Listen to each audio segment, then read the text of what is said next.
Could you just talk about developing a run game with the offensive line right now? Everybody's interested in the quarterbacks, but you got to get that run game going first, right? Yeah, for sure. I mean, we got our plays, we're running them, and we're just working through our looks, and every day just trying to get better, 1%, one rep at a time. All of us together as a unit.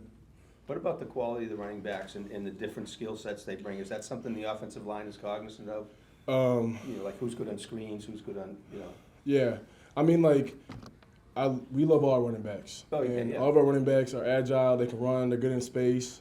They run over people. They run through people. They run around people.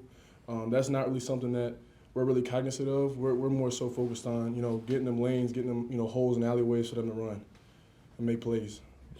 Yep. Eryx, you guys lost Drew Kendall over the offseason. He was obviously the primary center for the team. Yeah. It looks like Dwayne's been stepping up into that role. How do you think he's been doing in just his development? He's been doing a great job.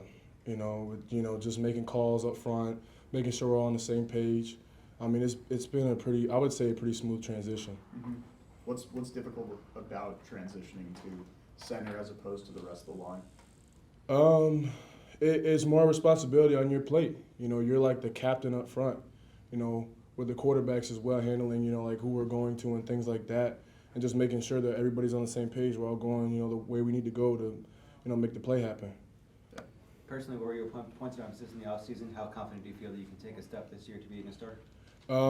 I think the biggest emphasis for me this offseason was probably my passing game, like just, pass sets, working on that, just making the pocket firm.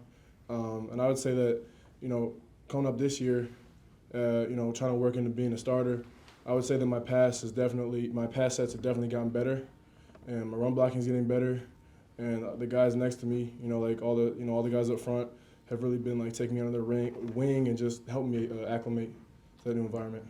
When they got drafted, Ozzie and Drew spoke highly of not Applebaum, but a lot of guys have.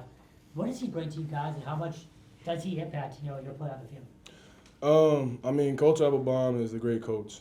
Obviously my story, being a defensive lineman, transitioning to O-line, when the new staff came in, he's done a great job. He's very clear and concise about his emphasis points, about what he wants blocks to look like, how he wants it to look, and, just making sure that our approaches are right and that we're, entering the blocks with the right emphasis, with the right aiming points and all of that. Tyler Vrabel's We'll go back. last one here, guys. Tyler Vrabel's back and coaching. What is he like having in your room, and what's he like as a coach? He's a great coach. It's nice having someone with experience, that has been here and, obviously has had experience at the next level. And, he's basically like a older brother to me. And I think, I can't speak for all the guys, but that's how it feels to me, like just kind of giving me those little tips and tricks of how I want to have my hands or whatever. So it's been really fun having him with us. Sure. Thanks, Thank you. guys. All right, thanks, guys. Thanks, guys.